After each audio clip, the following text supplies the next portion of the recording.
வணக்கம் மக்களே. நம்ம சேனல்ல தொடர்ந்து ரிவ்யூஸ் தாங்க பார்த்துக்கிட்டு இருக்கோம். அந்த வகையில இப்ப நம்ம எதை பத்தின ரிவ்யூ பார்க்க போறோம் அப்படின்னா, நம்ம மாயா கதையில பிப்ரவரி 27 என்ன நடக்க போகுது அப்படிங்கிறத பத்தி தான் இந்த வீடியோல பார்க்க போறோம்.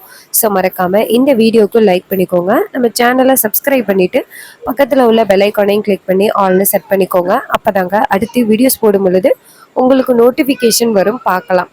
சரி, என்ன நடக்குது அப்படின்னா, நம்ம ரகுராம் வந்துட்டு ரூம்ல உட்காந்துருக்காரு. நம்ம சிவா நேரா ரகுராம போய் பாக்குறாங்க. அப்ப ரகுராம் சொல்றாரு, என்ன சிவா, புதுசா தலைவர் பதவியை ஏத்துக்கிட்ட போல. சிவா சொல்றாரு, அண்ணா எனக்கு அதுல எந்தவித விருப்பமும் இல்லைண்ணா, இந்த குடும்பத்தோட மானத்துக்காக தான் நான் சரின்னு சொன்னேன். அப்ப ரகுராம் சொல்றாரு, ஏன் சிவா, அத்தனை பேருக்கு முன்னாடி நீ இருக்கும் பொழுதுதானே நான் சொல்லிட்டு வந்தேன், என் குடும்பத்துல இருந்து யாருமே இந்த பதவிக்கு நிக்க மாட்டாங்க. இனிமே என் குடும்பத்து மேல உள்ள வழி போன பிறகுதான் என் குடும்பத்துல உள்ளவங்க வந்து நிப்பாங்க அப்படின்னு சொல்லிட்டு வந்தேன். என் பேச்சுக்கு என்ன சிவா மரியாதை? இது கேட்டதோட சிவா அதிர்ச்சி ஆகுறாரு. அண்ணா என்னண்ணா இப்படி சொல்றீங்க? அப்ப ரகுராம் சொல்றாரு, யாரு என்ன வேணாலும் சொல்லியிருக்கலாம் சிவா, ஆனா நீ எனக்கு எதிரா வந்துட்டியல்ல சிவா. எல்லாருமே எனக்கு நம்பிக்கை துரோகம் பண்ணிட்டாங்க. நீ என்னைக்குமே எனக்கு நம்பிக்கை துரோகம் பண்ண மாட்டேன், என் கூடயே இருப்ப அப்படின்னு நினைச்சுக்கிட்டு இருந்தேன். ஆனா கடைசியில நீயும் இப்படி பண்ணிட்டியே. இது கேட்டதோட சிவா ரொம்ப அதிர்ச்சி ஆகுறாரு. அண்ணா என்னண்ணா இப்படி சொல்றீங்க? நீங்க எனக்கு கடவுள் மாதிரிண்ணா, என் தெய்வம்ண்ணா, உங்களை எப்படின்னா நான் மீறி நடப்பேன்? ரகுராம் சொல்றாரு, அதான் மீறி நடந்துட்டியே, அட்லீஸ்ட் உனக்காகவாவது நான் இந்த வீட்டுல இருக்கலாம் அப்படின்னு நினைச்சேன். ஆனா இப்ப அதையும் யோசிக்கிற மாதிரி பண்ணிட்டியல்ல. இனிமே நீ எனக்கு முக்கியம் இல்ல சிவா. இனிமே என் பொண்ணோட வாழ்க்கை மட்டும்தான் முக்கியம், எனக்கு வேற யாருமே தேவையில்ல, கிளம்பு அப்படின்னு. இது கேட்டதோட சிவா செம்ம அதிர்ச்சி ஆகுறாரு. சிவா நேரா ரகுராமா பார்த்து, அண்ணா என்னை மன்னிச்சிருங்கண்ணா அப்படின்ட்டு காலில் விழ போக, அப்ப டக்குன்னு ரகுராம் சொல்றாரு, சிவா சிவா, நீ என் காலில எல்லாம் விலக வேணாம். நீ எவ்வளவு பெரிய ஆளு, பெரிய தலைவர் பொறுப்புல இருக்க, நீ என் காலில் விழ வேண்டிய அவசியம் இல்லை, போப்பா அப்படின்னு. இது கேட்டதோட சிவா ரொம்ப கவலைப்படுறாரு. அப்ப ரகுராம் சொல்றாரு, இங்க பாரு சிவா, இனிமே என் பொண்ணு தனாவுக்காக மட்டும்தான் நான் இந்த வீட்டுல இருக்க போறேன், வேற யாருமே எனக்கு தேவையில்ல அப்படின்னு சொல்றாங்க. இது கேட்டதோட சிவா அழுகுறாரு. அண்ணா என்னன்னா இப்படி சொல்றீங்க, நான் உங்களுக்கு முக்கியம் இல்லையா? ரகுராம் சொல்றாரு, இங்க பாரு சிவா, நீயா ஒரு முடிவெடுத்த, என் பேச்ச மீறினியல்ல, இனிமே உனக்கும் எனக்கும் என்னடா சம்பந்தம்? இதை கேட்டதோட சிவா அழுகுறாரு. அண்ணா நீங்க எல்லாமே என்னால என்னென்ன பண்ண முடியும்? அண்ணா அந்த தலைவர் பதவியில நான் இன்னும் உட்காரலன்னா, அங்க போயிட்டு சொல்லிட்டு வந்திருக்கேன், இது மாதிரி அண்ணனுக்கு அடுத்து நான் இந்த பிரச்சனையை முடிச்சு வைக்கிறேன், ஆனா அண்ணனோட பொறுப்புக்கு என்னைக்குமே என்னால வர முடியாது அப்படின்னு. இது கேட்டதோட ரகுராம் சொல்றாரு, சிவா நீ என்ன சொன்னாலும் என் மனசு ஏத்துக்க மாட்டேங்குது. என்னதான் இருந்தாலும் நீ என் பேச்சை மீறிட்டியல்ல, இதுக்கப்புறமும் நீ என் பேச்சு கேட்ப அப்படின்னு எனக்கு நம்பிக்கையே இல்லை. இது கேட்டதோட சிவா அழுகிறாரு. ரகுராம் சொல்றாரு, உன் முகத்துல எனக்கு முழிக்கவே பிடிக்கலடா சிவா, கிளம்பு அப்படின்னு. இது கேட்டதோட சிவா ரொம்ப கவலையா வெளியில வராரு. இதையெல்லாம் பார்த்துட்டு ஜானகி மாயாவும் அதிர்ச்சி ஆகுறாங்க. சிவா வெளியில வந்ததோட நேரா ஜானகி சொல்றாங்க, இங்க பாரு சிவா, அவர் இப்படி பேசுறாருன்னு கோவப்படாதப்பா. கண்டிப்பா ஒரு நாள் அவருக்கு உண்மை தெரிய வரும், அப்ப கண்டிப்பா உன்னை தப்பா நினைக்க மாட்டாரு. சிவா சொல்றாரு, அண்ணி என்னதான் இருந்தாலும் அண்ணனோட பேச்ச நான் மீறிட்டேன்ன. அத்தனை பேருக்கு முன்னாடி அண்ணன் தான் சொன்னாரு, நான் கண்டிப்பா இந்த பஞ்சாயத்துக்கு இனிமே வரமாட்டேன், என் குடும்பத்துல உள்ளவங்களும் யாரும் வரமாட்டாங்க அப்படின்னு அண்ணன் அத்தனை பேருக்கு முன்னாடி சொன்னாரு. ஆனா நானே அவரோட பேச்ச மீறின மாதிரி ஆயிட்டுல, என் அண்ணனோட பேச்ச நான் மீறிட்டனே, ஐயோ என் அண்ணன் என்னைக்குமே என்னை மன்னிக்க மாட்டாரே அப்படின்னு சொல்ல, ஜானகி சிவாவை பார்த்து, சிவா இது எல்லாமே என்னால தானப்பா, என்னை மன்னிச்சிரு. சிவா சொல்றாரு, அண்ணி உங்களால இல்ல அண்ணி, நான் கொஞ்சம் யோசிச்சிருக்கணும். அப்ப நம்ம ஜானகி சொல்றாங்க, இங்க பாரு சிவா, கண்டிப்பா ஒரு நாள் அண்ணனுக்கு எடுத்து சொல்லி புரிய வைக்கலாம். அப்ப சிவா சொல்றாரு, அண்ணன் என்னைக்குமே என்னை மன்னிக்க மாட்டாரு நீ அப்படின்னு சொல்லிட்டு சிவா கலங்கி அவரோட ரூமுக்கு போறாரு. இதை பார்த்ததோட ஜானகி சொல்றாங்க, பாவ சிவா, என்னால தானே இவ்வளவு பிரச்சனையும். அப்ப மாயா சொல்றாங்க, இங்க பாருங்க பெரியம்மா, கொஞ்சம் யோசிச்சு பாருங்க பெரியம்மா, இந்த குடும்பத்துக்குள்ளேயே இந்த பிரச்சனை முடிஞ்சு போச்சு. ஒருவேளை அந்த பதவியில மட்டும் சித்தப்பா நிக்காம இருந்திருந்தா என்ன நடந்திருக்கும்? அந்த புவனேஸ்வரி திமுரா கெத்தா சேர்ல வந்து உட்காருவா. அதுக்கப்புறம் அவ அந்த பதவியை யாருக்கும் விட்டு கொடுக்க மாட்டா. அதுக்கப்புறம் நம்ம குடும்பம் தான் ரொம்ப அவமானப்படும். அவ என்ன சொன்னா, அவ பதவியில உட்கார்ந்ததோட நம்ம குடும்பத்தை ஒரு வழியாக்குறேன்னு சொன்னால, அதுல இருந்து எப்படியோ தப்பிச்சிட்டமே, அது போதாதா பெரியம்மா? இது கேட்டதோட ஜானகி சொல்றாங்க, நீ சொல்றதும் ஒரு வகையில கரெக்டு தான் மாயா. ஒருவேளை அவகிட்ட மட்டும் நம்ம சிக்கிறந்தா எவ்வளவு பெரிய பிரச்சனை ஆகிருக்கும் அப்படின்னு. அதுக்கு மாயா சொல்றாங்க, ஆமாம் பிரியமா, அதைத்தான் நானும் சொல்றேன். இங்க பாருங்க, இனிமே அந்த புவனேஸ்வரி என்ன திட்டம் போட்டாலும் ஈஸியா நம்ம தப்பிச்சு வந்துடலாம், கவலைப்படாதீங்க பெரியமா, எல்லாமே நல்லதாவே நடக்கும். இது கேட்டதோட ஜானகியும், பாவம் சிவா, இது வரைக்கும் அவரோட அண்ணனை எதிர்த்து பேசினது கிடையாது, எதிர்த்து ஒரு செயலும் செஞ்சது கிடையாது. இன்னைக்கு நம்ம சொன்னதுனால இன்னைக்கு 2 பேருக்குள்ள பிரிவு வந்துருச்சே. அப்ப மாயா சொல்றாங்க, பெரியமா இது கண்டிப்பா பிரிவு கிடையாது, நீங்க கவலைப்படாதீங்க. இது கேட்டதோட ஜானகியும், சரி மாயா, நீ சொல்றதுனால நான் அமைதியா இருக்கேன் அப்படின்னு சொல்றாங்க. அதுக்கப்புறம் சீனசி பண்ணி நேரா நம்ம அதுக்கப்புறம் சீனசி பண்ணி அந்த புவனேஸ்வரி காமிக்கிறாங்க. புவனேஸ்வரி, பசுபதி, மகாலிங்கம் 3 பேருமே கோவத்துல இருக்காங்க. மகாலிங்கம் சொல்றாங்க, என்ன மேடம் இது, உங்களுக்கு கான்ட்ராக்ட் கிடைக்கும், ஸோ இதை வச்சு நான் கொஞ்சம் பணம் சம்பாதிக்கலாம் அப்படின்னு நினைச்சேன், நான் கடைசியில எதுவுமே கிடைக்காம போயிட்டேன். இதை கேட்டதோட புவனேஸ்வரி சொல்றாங்க, இங்க பாருங்க, உங்களுக்கு கான்ட்ராக்ட் போயிட்டுன்னு நினைக்கிறீங்க, ஆனா அத்தனை பேருக்கு முன்னாடி அந்த பொடி பைய கிட்ட நான் அவமானப்பட்டதை நினைச்சு பார்த்தாதான் எனக்கு செம்ம டென்ஷன் ஆகுது அப்படின்னு சொல்ல, அதுக்கு மகாலிங்க சொல்றாரு, மேடம் நீங்க அதை பத்தி ஏன் நினைக்கிறீங்க, இங்க பாருங்க, உங்களுக்கு சரியான வாய்ப்பு ஒண்ணு கிடைச்சிருக்கு. அதுக்கு புவனேஸ்வரி கேக்குறாங்க, என்ன வாய்ப்பு? மகாலிங்க சொல்றாரு, இப்ப பதவியில நின்று இருக்கிறது யாரு? அப்ப புவனேஸ்வரி சொல்றாங்க, அந்த சிவா. அப்ப மகாலிங்க சொல்றாரு, சிவா பதவியில நிக்கிறாருன்னா அப்ப சிவா இந்த ஊருக்கூட தலைவர். அப்ப வீட்டுல சிவாவோட பொண்டாட்டி பார்வதி யாரு? அப்ப வீட்டு தலைவி. அதை வச்சு நீங்க ரொம்ப பெரிய பிரச்சனையை உண்டாக்கலாமே, நீங்க கவலைப்படுறீங்க? அந்த ரகுராம் பதவியில இல்ல, அடுத்து சிவா பதவியில இருக்கான், இந்த குடும்பம் நிம்மதியா இருக்கு அப்படின்னு நினைச்சுக்கிட்டு இருக்கீங்களா? உங்களால நினைச்சா கண்டிப்பா அந்த குடும்பத்தை ஒரு வழி பண்ணலாம், அதுவும் பார்வதியை வச்சு. பார்வதி ஏற்கனவே நம்மளோட பகடைக்காய் அப்படிங்கிறது தெரியும்ல, அவ என்ன சொன்னாலும் செய்வா. இப்ப புருஷன் வேற தலைவராகியிருக்கான், சோ இதை வச்சு அந்த பார்வதியை வச்சு அந்த குடும்பத்துக்குள்ள ஒரு பிரிவினை உண்டாக்கலாம். இதை கேட்டதோட புவனேஸ்வரி சொல்றாங்க, என்னமோ, ஆனா அந்த குடும்பத்துல யாரும் நிம்மதியா இருக்கக்கூடாது, அதான் வேணும்.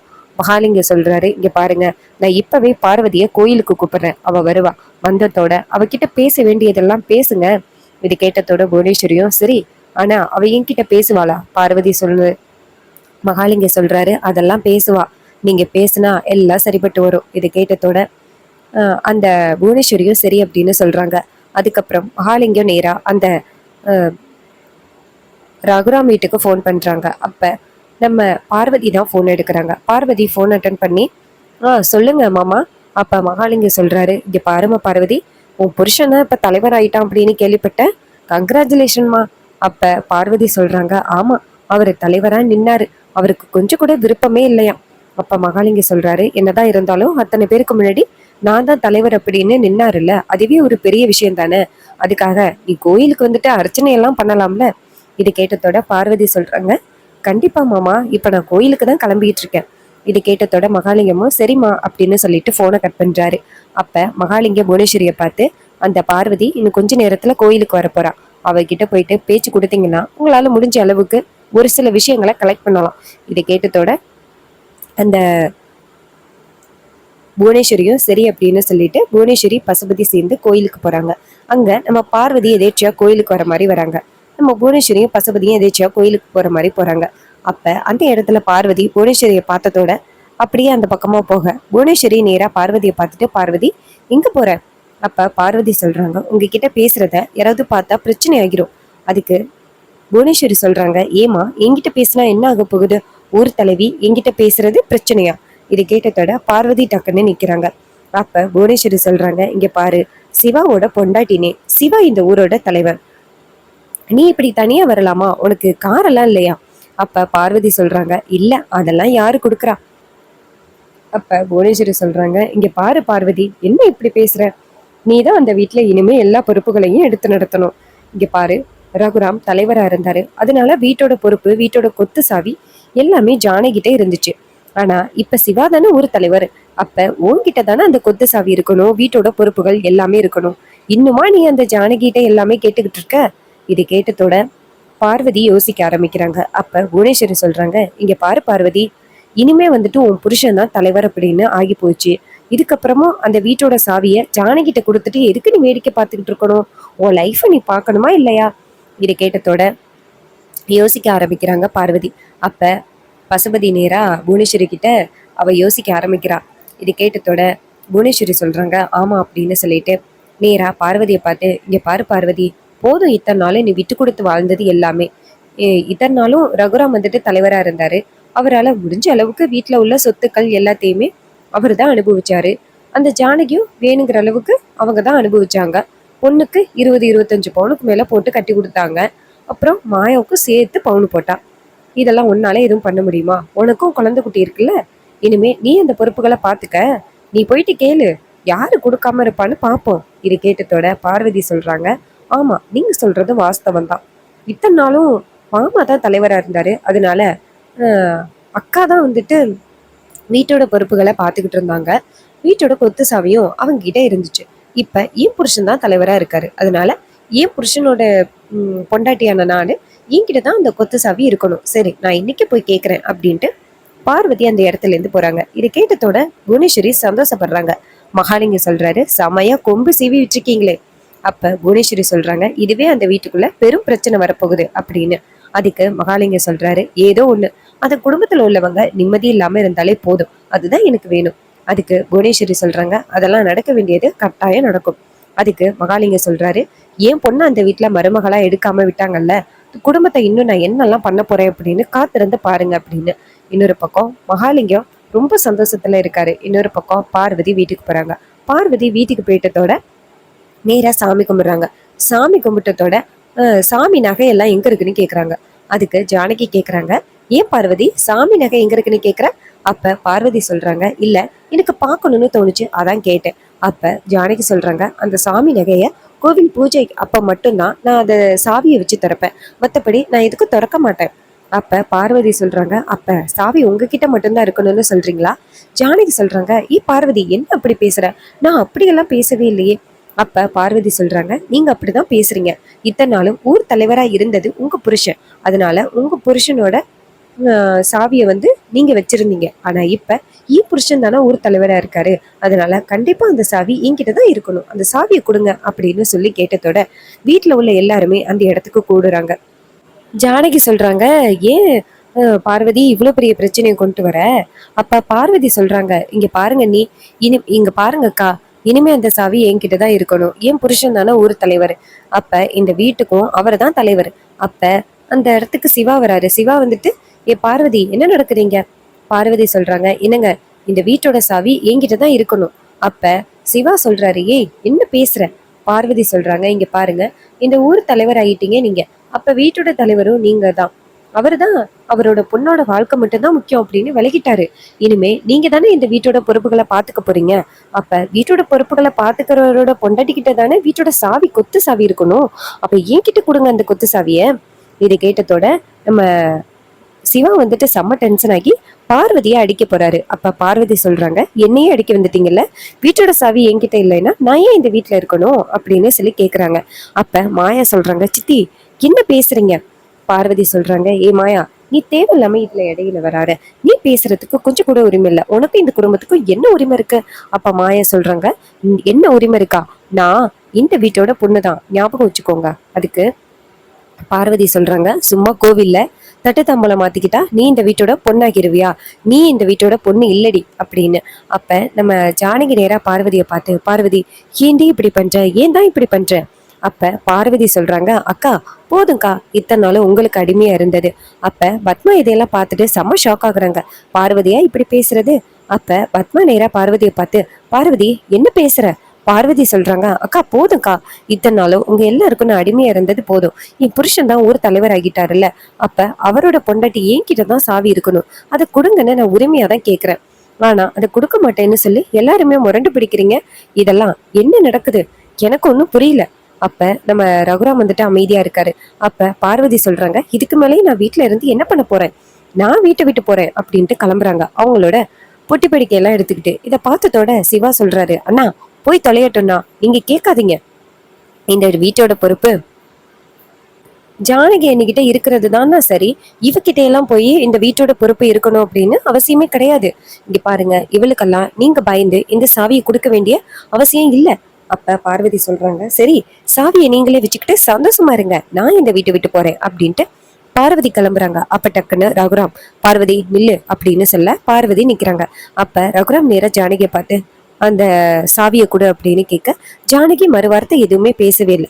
நேரா ரூம்குள்ள போறாங்க. போயிட்டு நேரா சாவியை கொண்டாந்து ரகுராம்கிட்ட கொடுக்குறாங்க. ரகுராம் அந்த சாவியை வாங்கிக்கிறாரு. வாங்கி நேரா சிவாவை பார்த்து, சிவா உன் பொண்டாட்டி கேட்கறது நியாயம்தான்.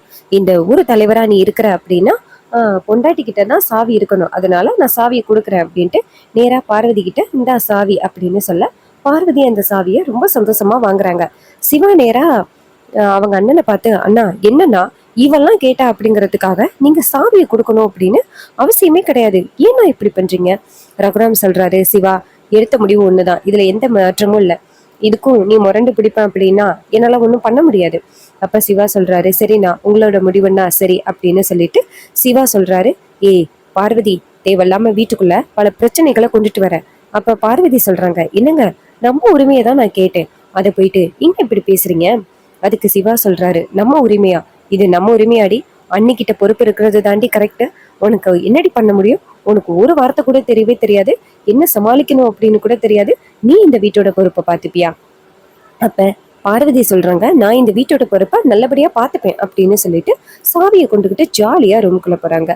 இன்னொரு பக்கம் மாயா இதையெல்லாம் பார்த்துட்டு ஷாக் ஆகுறாங்க. அப்ப நம்ம ஜானகி மாயா ரெண்டு பேரும் ரூம்குள்ள போனதோட மாயா நேரம் ஜானகிட்ட, என்ன தெரியுமா, இருக்க இருக்க பிரச்சனை பெருசாயிட்டே போகுது. அதுக்கு ஜானகி சொல்றாங்க, இங்க பாரு மாயா, இது எல்லாமே நம்ம தலையெழுத்து, இப்படிதான் நடக்கணும்னு இருந்திருக்கு, அதனால இப்படி நடந்துருச்சு. ஸோ அதை பத்தி நீ இனிமே கவலைப்பட வேண்டிய அவசியமே கிடையாது. சரி வீடு, என் தலையெழுத்து, நடக்க வேண்டியது நடந்துருச்சு. அதுக்கு மாயா சொல்றாங்க, இல்ல பெரியம்மா, பார்வதி சித்திக்கிட்ட சாவி போனா நல்லபடியா இருக்கும்னு நினைக்கிறீங்களா? அவங்க ஏற்கனவே அந்த மகாலிங்கத்து கூட கூட்டு சேர்ந்துக்கிட்டு பல விஷயங்களை பண்ணிக்கிட்டு இருக்காங்க அப்படிங்கிறது உங்களுக்கு நல்லாவே தெரியும். அந்த வகையில இப்ப அவங்க கையில சாவி போனுச்சுன்னா என்ன நடக்கும் அப்படிங்கிறது உங்களுக்கு தெரியும். எல்லாத்தையுமே வேடிக்கை பார்த்துட்டு இருக்க போறீங்களா? அதுக்கு ஜானகி சொல்றாங்க, இங்க பாரு மாயா, ஏதோ நடக்க வேண்டியது தானே நடக்கும். பார்வதி என்ன அப்படி கேட்டுட்டா? இந்த வீட்டோட பொறுப்புகள் அவளுக்கு வேணும் அப்படின்னு தானே சொன்னா. ஒரு வகையில பார்க்க போனா அவளும் இந்த வீட்டோட மருமக தானே, அவ இந்த சாவியா வாங்கினதுல எனக்கு எந்தவித பிரச்சனையும் இல்ல மாயா. அப்ப மாயா சொல்றாங்க, பெரியமா இதெல்லாம் ரொம்ப மோசம் பெரியமா, ஏன் பெரியமா இந்த மாதிரி விஷயத்துக்கு நீங்க சப்போர்ட் பண்றீங்க? அப்ப ஜானகி சொல்றாங்க, இங்க பாருமையா, இந்த குடும்பம் நல்லா இருக்கணும் அப்படின்னா யாராவது ஒருத்தர் விட்டு கொடுத்து தானே போகணும், வேற வழி கிடையாது அப்படின்னு சொன்னதோட நம்ம மாயா சொல்றாங்க, பெரியமா இவ்வளவு பேருக்கு நல்லது சொல்றீங்க, நல்லது செஞ்சிருக்கீங்க, ஆனா யாருமே அதை பத்தி யோசனை பண்ணி பார்க்க மாட்டேங்கிறீங்களே. அப்ப ஜானகி சொல்றாங்க, மாயா இனிமேலுக்கும் அதை பத்தி பேசி எந்தவித பிரயோஜனமும் கிடையாது, அவரு முடிவு எடுத்துட்டாரு, அதுல இதுக்கும் நான் எதிர்ப்பு தெரிவிக்க முடியாது. அதுக்கு நம்ம மாயா சொல்றாங்க, சரி பெரியமா உங்களோட முடிவு அப்படின்னு சொல்லிட்டு அந்த இடத்துல இருந்து போறாங்க. ஸோ இந்த ப்ரோமோவை இப்படி தாங்க ஃபினிஷ் பண்ணியிருக்காங்க. அந்த புவனேஸ்வரி சொன்னதுனாலதான் பார்வதி வீட்டுக்கு வந்துட்டு சாவியை கேட்டு பிரச்சனை பண்ணிட்டாங்க. இதனால வீடு உடஞ்சிடக்கூடாது அப்படிங்கிறதுக்காக ரகுராம் ஜானகிட்ட உள்ள சாவியை பிடுங்கி நம்ம பார்வதி கிட்ட கொடுத்துட்டாங்க. பார்வதி அந்த சாவியை வாங்கின பிறகு வீட்டில் என்னெல்லாம் பிரச்சனை பண்ண போறாங்க, என்னெல்லாம் பண்ண போறாங்க அப்படிங்கிறது எல்லாமே அப்கமிங் எபிசோடெல்லாம் தான் நம்மளுக்கு தெரியும். கண்டிப்பா பார்வதி கெத்து காட்டுறேன் அப்படின்னு வீட்டில் உள்ள நகையெல்லாம் அள்ளி போட்டுக்கிட்டு ரொம்ப சீன் போட போறாங்க. ஸோ இதை பார்த்துட்டு பத்மா பொறாம தான் பட போறாங்க. என்ன நடக்க போகுது அப்படிங்கிறத நம்ம வெயிட் பண்ணி பார்க்கலாம். இந்த வீடியோ பிடிச்சிருந்துச்சுன்னா இந்த வீடியோக்கு ஒரு லைக் பண்ணிக்கோங்க. நம்ம சேனலை சப்ஸ்கிரைப் பண்ணிட்டு பக்கத்தில் உள்ள பெல் ஐகானையும் கிளிக் பண்ணி ஆல்னு செட் பண்ணிக்கோங்க. அப்போதாங்க அடுத்த வீடியோஸ் போடும் பொழுது உங்களுக்கு நோட்டிஃபிகேஷன் வரும், பார்க்கலாம். தேங்க்ஸ் ஃபார் வாட்சிங்.